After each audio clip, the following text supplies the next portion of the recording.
नमस्कार। ज्ञान गाथा में आपका स्वागत है।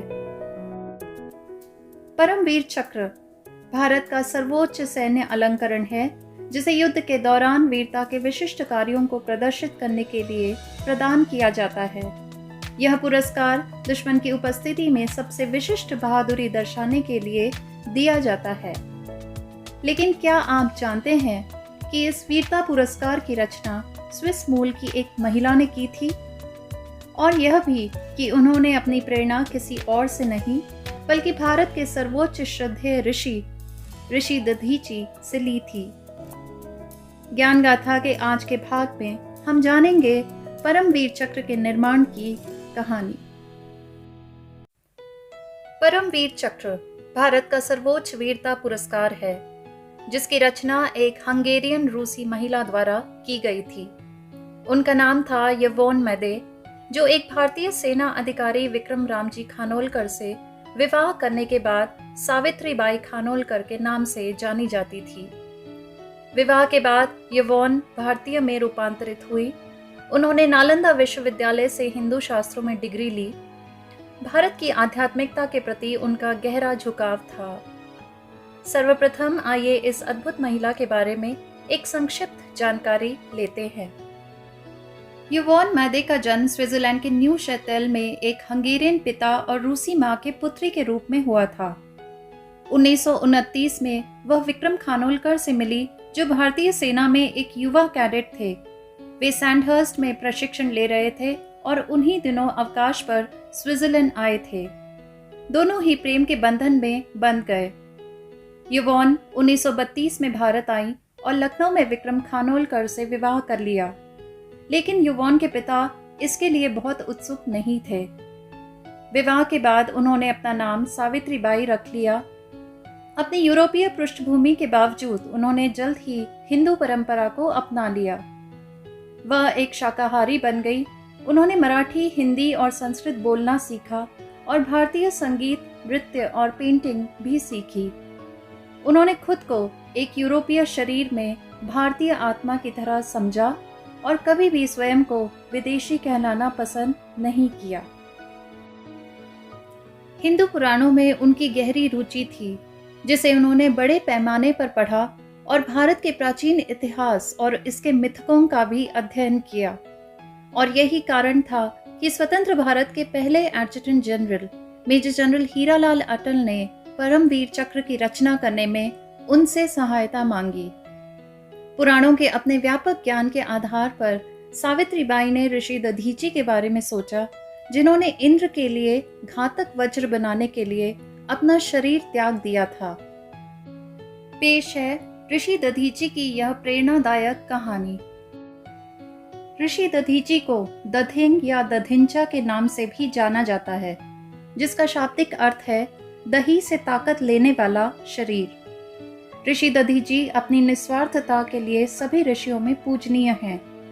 वे भगवान शिव के अनन्य भक्त थे।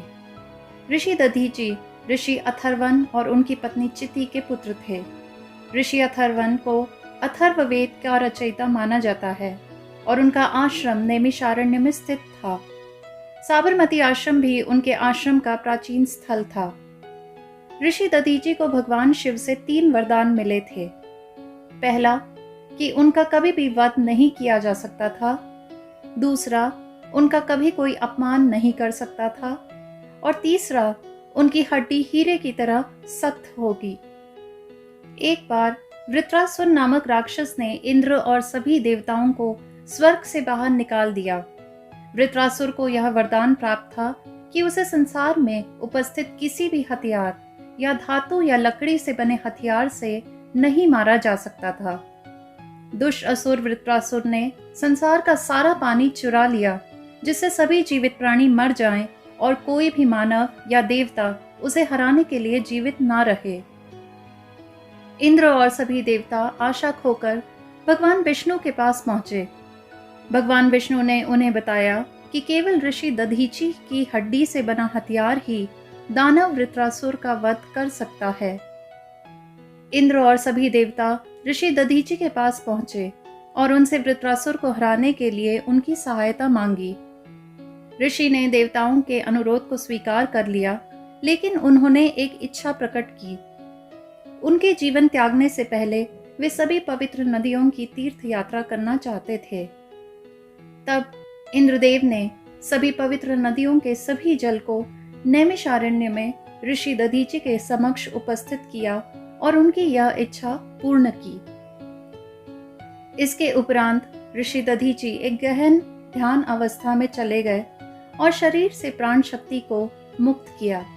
तब देवताओं ने उनकी रीढ़ की हड्डी से वज्र युद्ध हथियार बनाया और इस हथियार से इंद्रदेव ने असुर वृत्रासुर का वध किया तथा अपना स्थान पुनः प्राप्त किया। इंद्रदेव ने सभी जीवित प्राणियों के लिए सारा जल पुनः धरती पर प्रवाहित किया। ऋषि दधीचि इस धारणा के प्रतीक थे कि रक्षाहीनों को संकट से बचाने के लिए कोई भी बलिदान बहुत बड़ा नहीं है।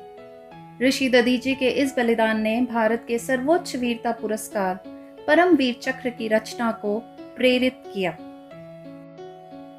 परमवीर चक्र पदक कांस्य धातु में ढाला जाता है और उसकी त्रिज्या अर्थात रेडियस 1 और 3/8 इंच की होती है। इसके केंद्र में एक उभरे हुए घेरे पर अशोक स्तंभ होता है जो इंद्र के वज्र की 4 प्रतिकृतियों और तलवारों से घिरा हुआ होता है। इसके पीछे की तरफ शिलालेखों के बीच 2 कमल के फूलों के साथ अंग्रेजी और हिंदी दोनों में परमवीर चक्र शब्द उकेरा गया है। भारत का परमवीर चक्र यूके के विक्टोरिया क्रॉस और यूएस के मेडल ऑफ ऑनर के बराबर माना जाता है।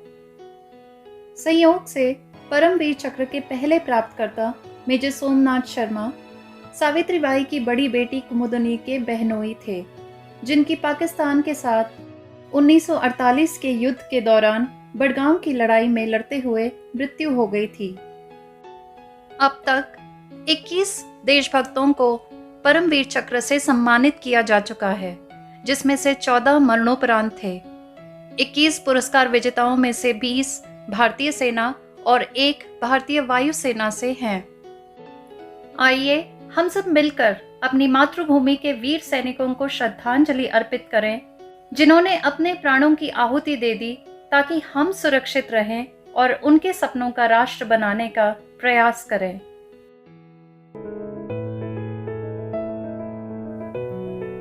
ऐसी कई रोचक जानकारियां प्राप्त करने के लिए हमसे जुड़े रहिए ज्ञान गाथा चैनल पर। नमस्कार।